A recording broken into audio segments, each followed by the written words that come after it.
Evelyn Thompson had never expected her flight to go like this. She had spent her entire life traveling for both work and family, crossing state lines, boarding flights across the country, yet this was the first time she had been treated like this. It started with a simple misunderstanding, or so she thought. The morning was brisk, with a hint of fall in the air as Evelyn stood at the gate. She had arrived early, eager to reunite with her children and grandchildren, who lived across the country. She'd always been independent and had enjoyed traveling alone for most of her life. As an accomplished entrepreneur in her community, she had seen it all, but today felt different. She was a black woman in her early 70s, her hair silvered with age and her steps measured, but still sharp.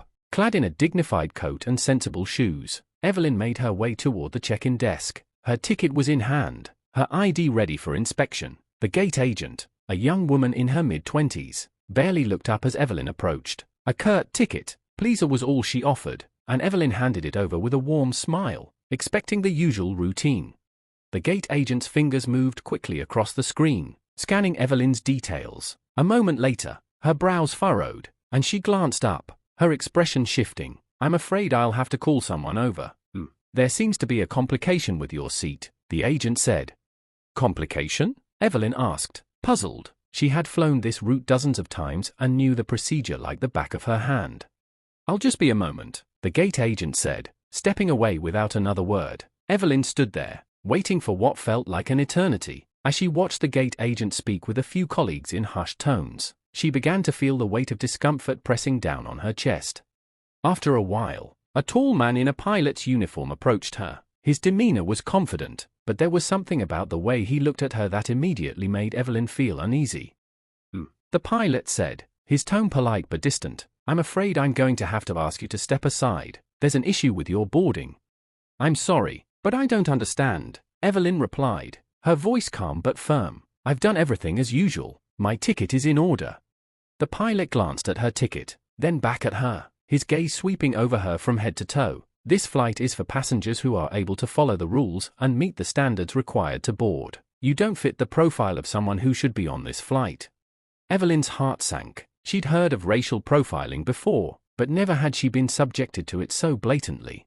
"I'm sorry, sir," she said, standing up straighter, "but I have done nothing wrong. You are required to allow me to board."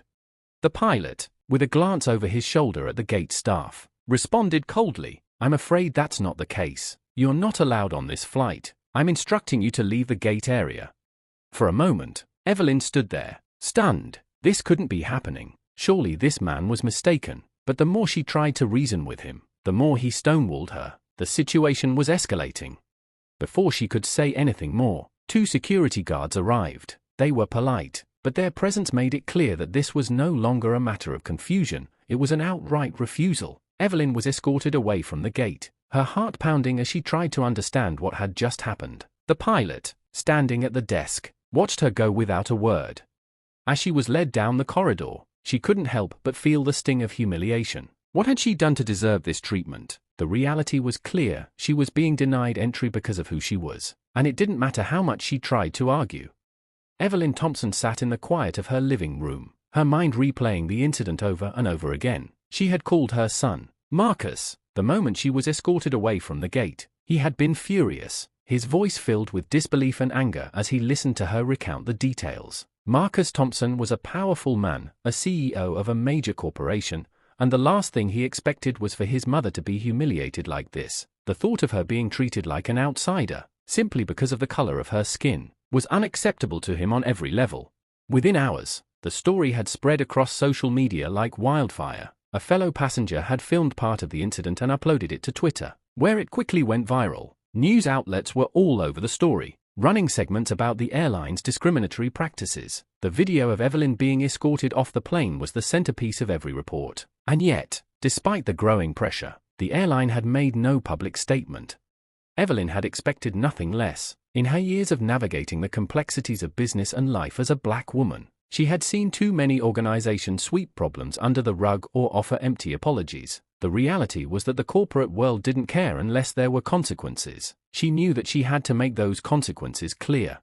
The first step was to rally her family. Marcus wasted no time in mobilizing his legal team. He was on the phone with them constantly, making sure that every angle was covered. Evelyn had been reluctant at first to make this a public battle. She was proud, and she didn't want to seem like a victim. But the more she thought about it, the more she realized that her fight wasn't just for her, it was for everyone who had ever been unjustly treated because of their race. She couldn't stay silent any longer. Evelyn called a family meeting at her home the following day. Marcus, his wife, and their 2 children were all present, but the one person missing was her daughter, Jasmine, who was based overseas. Evelyn could see the worry on Marcus's face as he sat across from her, the lines on his forehead deepening with each passing minute. "Mom, this is going too far," Marcus said, his voice tight with frustration. "We have to do something. We have the resources to make a real impact, but we need to act fast. The longer the airline remains silent, the worse it looks for them." Evelyn nodded slowly, her fingers lightly tapping on the armrest of her chair. She had always been a woman of action, and this moment was no different. She had a lifetime of experience dealing with institutional racism, but this was something else. This wasn't just a single instance, it was part of a systemic issue that needed to be addressed. She wasn't going to let the airline get away with this. "We'll need to escalate this," she said, her voice firm. "I don't want an apology from them. I want change. I want accountability." Marcus looked at her, his eyes filled with concern and admiration. "We'll do whatever it takes, Mom, but you need to be prepared for what's coming. The media is already all over it, and the public is outraged. This is going to get messy." Evelyn smiled, a glimmer of determination in her eyes. "Good, let it get messy. Sometimes, things have to get ugly before they can get better." Later that day, Evelyn's phone rang. It was the airline's legal department. They wanted to discuss the situation and offer a resolution. Evelyn was well aware that this was nothing more than a damage control tactic, but she agreed to take the call. She knew that their first move would be to downplay the incident, perhaps offering her a settlement to avoid further scrutiny. The representative on the other end of the line spoke in smooth, practiced tones. "Ms. Thompson, we understand that this has been an unfortunate situation. We apologize for the inconvenience, and we would like to offer you a voucher for a future flight with us as a gesture of goodwill." Evelyn chuckled softly. "A voucher? Is that what you think I'm worth? I'm not interested in compensation, and I'm certainly not interested in being placated with an airline voucher. What I want is a full acknowledgement of what happened and a commitment to change."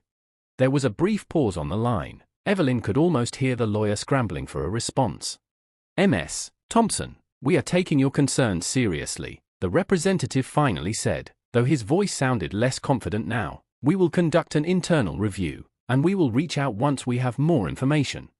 "Internal review?" Evelyn repeated, her voice ice cold. "That's not good enough. This is about more than just one incident. It's about a pattern of systemic racism that has been allowed to persist in your company for far too long. If you want to make this right, you'll have to do more than apologize. I'll be expecting a formal statement from the CEO, and I want the public to know that real changes will be made." The representative seemed to hesitate before responding. "I will pass along your request to senior management. Ms. Thompson, thank you for your time." Evelyn hung up the phone, feeling a sense of grim satisfaction. The airline was trying to buy her silence, but she wasn't going to be silenced. She knew that this was only the beginning of a much bigger fight. Over the next few days, the media coverage only intensified. News outlets ran daily updates about the incident, and social media exploded with outrage. The #racist pilot began trending, and Evelyn's name became synonymous with the fight against discrimination. Activists and civil rights organizations rallied behind her, amplifying her message that this wasn't just an isolated incident, it was part of a much larger problem in the airline industry.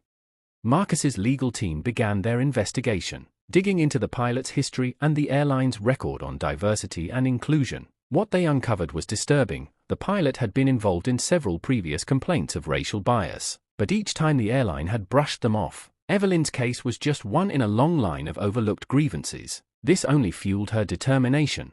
Marcus Thompson, her son, was relentless. As CEO of a major corporation, he had learned the art of negotiation and leverage, and now he was using those skills to hold the airline accountable. He had assembled a legal team, composed of some of the best lawyers in the country, to ensure that the company would not be allowed to simply sweep the incident under the rug. The airline had already issued a weak public statement, but it was clear that they had underestimated the severity of the situation.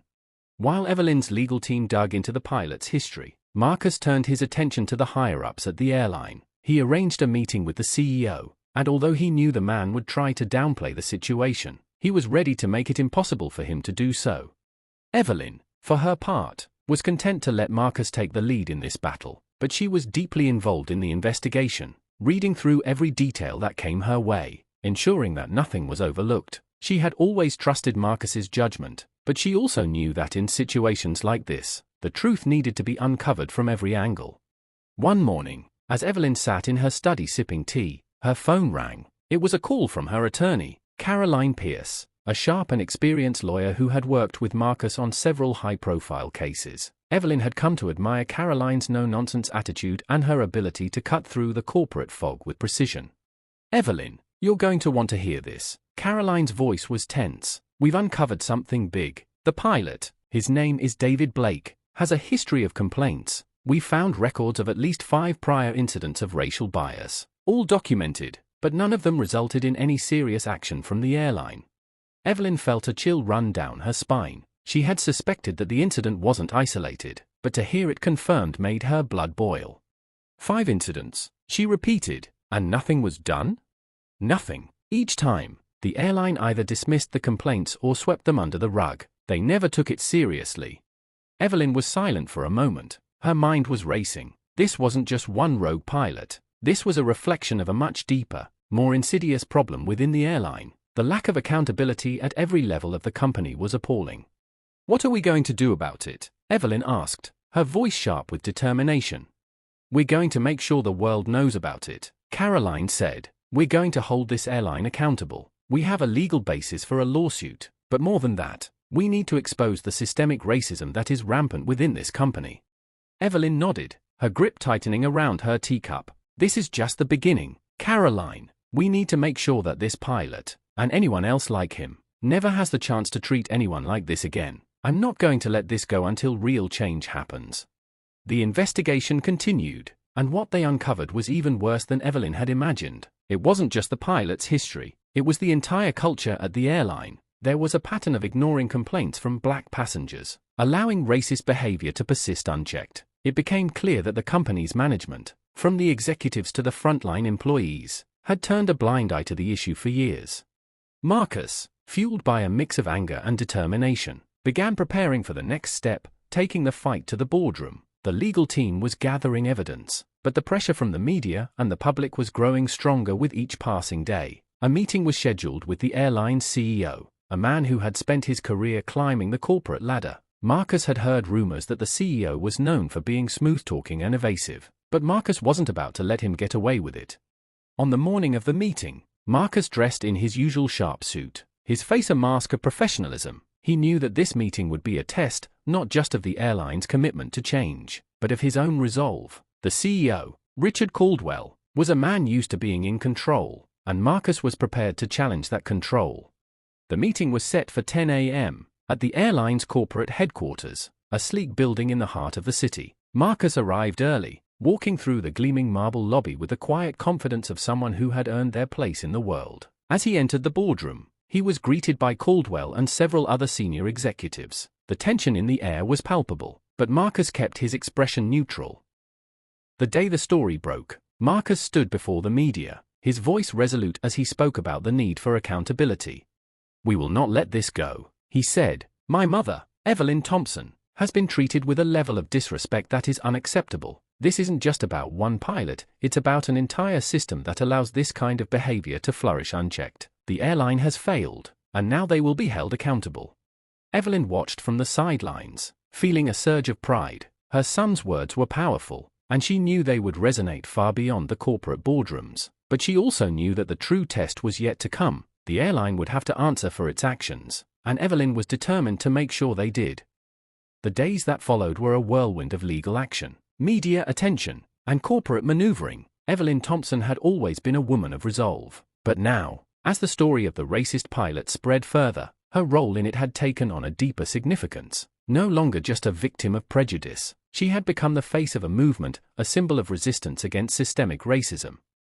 Caldwell nodded, though his smile seemed forced. "Yes, of course, and I want to reiterate how sorry we are for the incident. It's unfortunate, and we've already begun an internal review."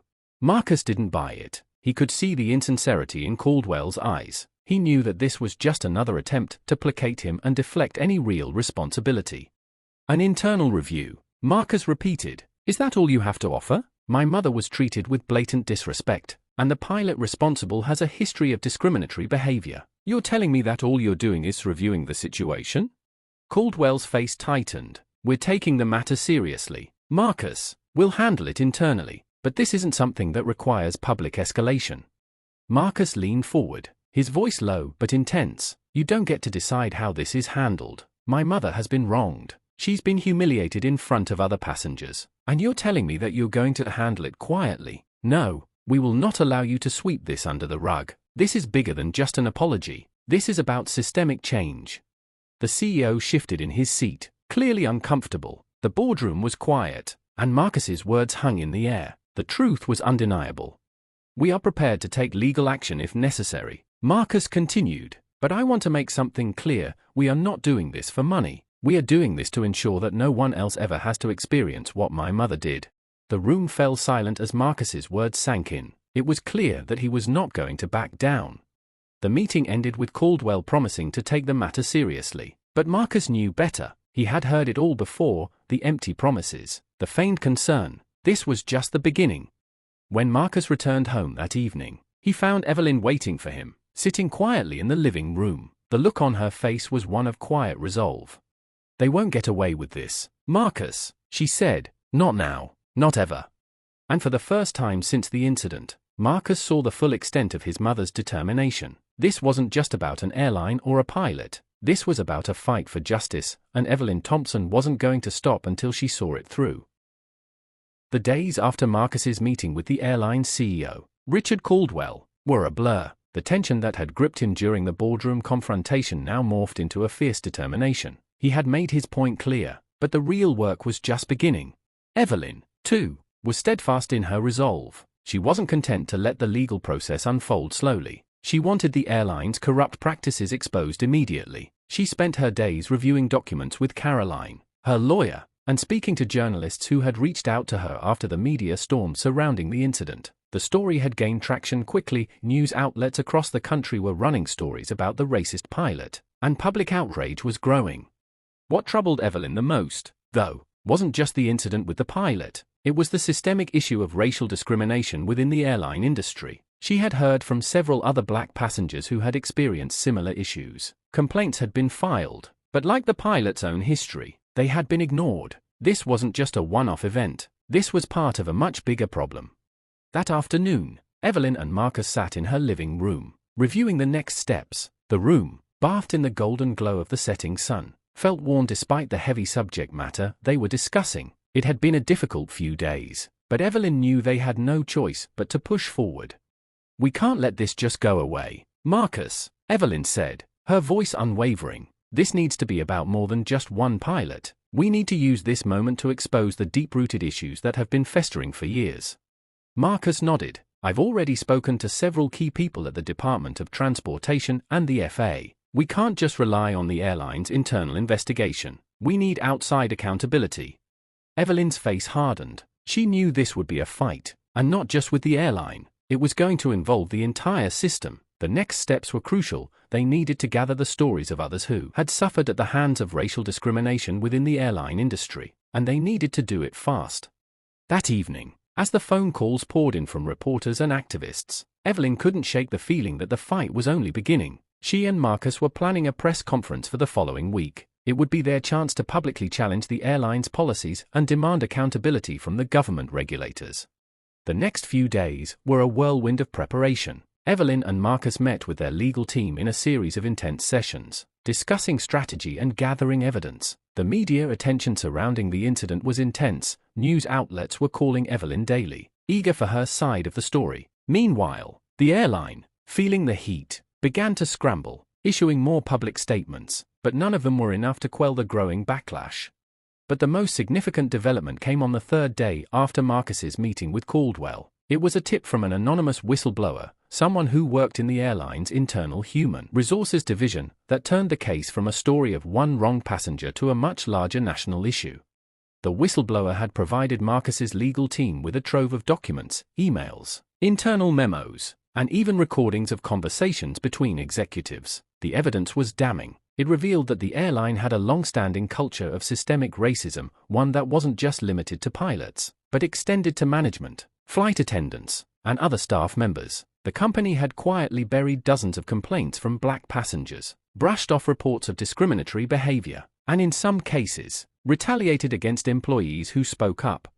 Evelyn and Marcus were both stunned as they read through the documents. This wasn't just one bad apple, it was an entire rotten orchard. The depth of the airline's complicity in racial discrimination was more shocking than anything they had imagined, and now, they had the evidence to back it up. Marcus immediately made plans to take this new evidence to the press. They couldn't keep it quiet any longer. The world needed to know the truth about the airline's practices. He called Caroline, who immediately arranged for a press conference at one of the largest law firms in the city, a place known for hosting high-profile events. When the day of the press conference arrived, the media gathered in full force. The atmosphere was electric with anticipation. Reporters from major outlets lined the room, cameras flashing as people took their seats. At the front of the room, Marcus stood next to Evelyn, her face composed but fierce. She had agreed to speak at the conference, and this would be her moment to make the airline face the consequences of its actions. As the press conference began, Marcus opened with a brief introduction, but it was Evelyn's words that would captivate everyone. "Today," she began, her voice clear and strong, "I stand before you not just as a victim of one man's racism, but as a witness to a much deeper problem. The airline industry, and particularly this airline, has allowed racism to flourish within its ranks. My experience was not an isolated incident, it was the result of a system that tolerates prejudice, discriminates against people of color, and punishes those who speak up." The room fell silent as Evelyn continued, describing how the pilot, David Blake, had acted with impunity, and how the airline had allowed his behavior to continue unchecked for years. She spoke about the whistleblower's evidence, how it revealed a pattern of racism, how complaints from black passengers were ignored, and how the company had failed to act when it was most needed. "I'm not here today to seek revenge," Evelyn said, her voice steady, "but to ensure that this airline and others like it never have the opportunity to do this to another person again. We need systemic change, and it begins today." The room erupted in applause, and as the reporters fired off questions, the weight of what had just been revealed settled in. The public was no longer passive. They were angry, and they demanded change. In the days that followed, the airline stock plummeted. Public backlash was swift and unforgiving. Social media campaigns sprang up, demanding that the airline be held accountable for its actions. Activists rallied in front of corporate offices, calling for a boycott until significant changes were made. The pressure on the airline to act was overwhelming. Internally, the airline scrambled to save face. They announced that David Blake would be terminated and that an external audit would be conducted to examine their practices. But it was clear that the damage had already been done. The airline's leadership was exposed, and no amount of public relations spin could undo the harm caused by their years of negligence. For Evelyn, the victory was bittersweet. She had achieved what she set out to do. She had exposed the airline for what it truly was. But the fight wasn't over. This was only one battle in a much larger war for racial justice. The airline was just one part of a larger system, and Evelyn knew that her work was far from finished. As the days turned into weeks, Evelyn and Marcus continued their advocacy. They met with lawmakers, activists, and community leaders, pushing for stronger regulations in the airline industry and beyond. The story of the racist pilot and the airline's refusal to act had sparked a national conversation about racial bias and corporate responsibility. And Evelyn Thompson, once a quiet, dignified woman living her life in peace, had become a force for change, proving that one person, no matter their age or status, could spark a revolution.